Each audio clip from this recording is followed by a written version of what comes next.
क्या आपने कभी सोचा है कि जंगलों में घूमने वाले कबीले विशाल साम्राज्यों में कैसे बदल गए?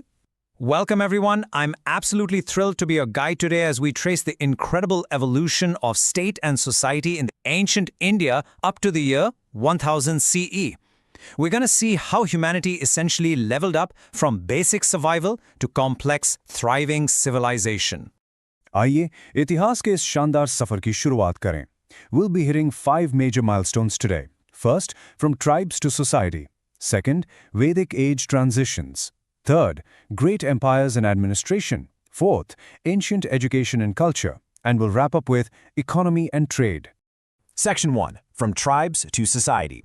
Okay, let's dive into this. I want you to imagine a time when human life was purely nomadic. No laws, no kings, just the raw forces of nature and the immediate day-to-day needs of your tribe. So how do we solve the massive puzzle of building a civilization? Well, step 1, humans started out as hunter-gatherers, roaming around in small mobile groups led by a simple tribal chief. But then, step 2 happened, settled farming. This was literally a game changer. Stable agriculture meant you could build permanent villages, and suddenly, with a surplus food supply, you get massive population growth. That directly fuels step 3, the expansion of these scattered little villages into massive organized kingdoms. Section 2. Vedic age transitions. You know, we often think of the ancient past as just one long, unchanging block of time. But the Vedic age absolutely wasn't just one static era. It was a period of massive, stark societal shifts that completely redefined how people lived. To put it in perspective, think about the early Vedic period first. Society was simple, mostly egalitarian. Women were highly respected, they had access to education, and they actually participated actively in public assemblies. Crucially, there was no rigid caste system based on birth. But then, fast forward to the later Vedic period, complete 180. Society becomes heavily stratified. We see this rigid Varna hierarchy emerge, and it's now strictly dictated by birth. And sadly, we also see a sharp decline in women's rights and their role in public life. Section 3. Great empires and administration. So, with society getting way more complex, the government had to adapt. We're shifting from simple tribal chiefs to the sheer administrative genius required to run massive ancient empires. A really fascinating comparison is how different empires actually handled all that power. Take the Mauryan Empire. It was highly centralized, the king held absolute power over everything, and they kept it that way using a famously strict spy system with officers like the Dandapala. They were basically the original intelligence agencies. In contrast, the Gupta Empire was decentralized. The king was the boss, sure, but power was actually shared with local governors and village assemblies. This flexible approach helped foster what we now call a golden age of peace and prosperity. And they had a brilliantly organized hierarchy to make this work. In the Gupta Empire, power flowed down logically. Step 1, the king at the top. Step 2, high-ranking advisory officials known as Kumaramatyas. Step 3, the empire was divided into massive provinces called buktis, run by governors. Step 4, those provinces broke down into districts, or vishayas. And finally, Step 5, the village headmen and local assemblies who handled the day-to-day grassroots stuff. But hey, it wasn't all just strict taxes, spies, and armies. These empires also built dedicated public welfare systems. They appointed mahamatras, special officers whose entire job was looking out for vulnerable groups like women, children, and even prisoners. It really shows a sophisticated understanding that a truly strong empire actually has to care for its people. Section 4. Ancient education and culture. Now I want you to step back in time and imagine an era when you didn't just take a bus to school, you actually packed up your entire life and moved in with your teachers. This was the Gurukul system, an ancient residential setup where students lived right alongside their guru. And the learning went way beyond just reading texts.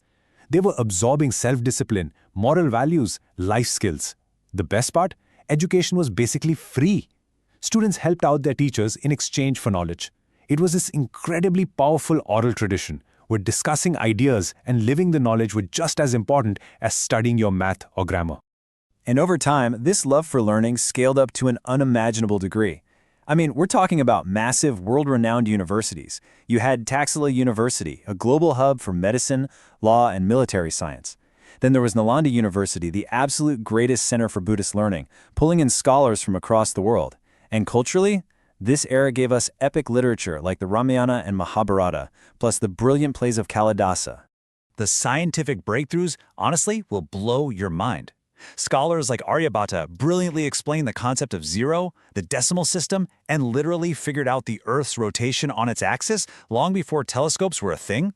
Meanwhile, pioneers like Sushruta were advancing Ayurveda and actually performing complex surgeries. The global impact of ancient Indian astronomy, math, and medicine is just staggering. Section 5. Economy and Trade. So here's the reality check. All of this massive cultural and scientific growth couldn't just happen in a vacuum. It had to be paid for by a fiercely booming economy. A massive part of that economic engine were the guilds, or Shilpkar Sangh. These were super sophisticated associations formed by traders, weavers, craftsmen. They basically acted like modern corporate associations and quality control boards combined. They regulated trade, fixed fair prices, and guaranteed high-quality goods, which created an immense amount of trust in the market. The sheer scale of this growth is wild. Down to the base level, agriculture evolved to produce massive surplus crops, thanks to new iron tools clearing forests. Then, merchants started expanding outward. They tapped into the massive overland Silk Route to hit foreign markets. At the same time, bustling coastal ports were driving huge maritime trade, shipping out spices, silk, and precious stones all across the Indian Ocean. They were so advanced, merchants actually used unique physical seals, literally ancient branding, to guarantee product quality to buyers thousands of miles away. 2,500. Let's just pause for a second and really appreciate that number. Over this 2,500-year journey, society completely transformed. We went from early mobile tribal communities trading cows in a basic barter system all the way to a highly sophisticated, globalized economy running massive empires and making groundbreaking leaps in math and medicine. Which leaves us with this final thought. Ancient India gave the world everything from the concept of zero to advanced surgery. So what positive aspects of our ancestors can we adopt in today's society? प्राचीन भारत ने शून्य से लेकर शल्य चिकित्सा तक दुनिया को बहुत कुछ दिया है. Take a moment to reflect on that. Thank you so much for hanging out with me for this explainer.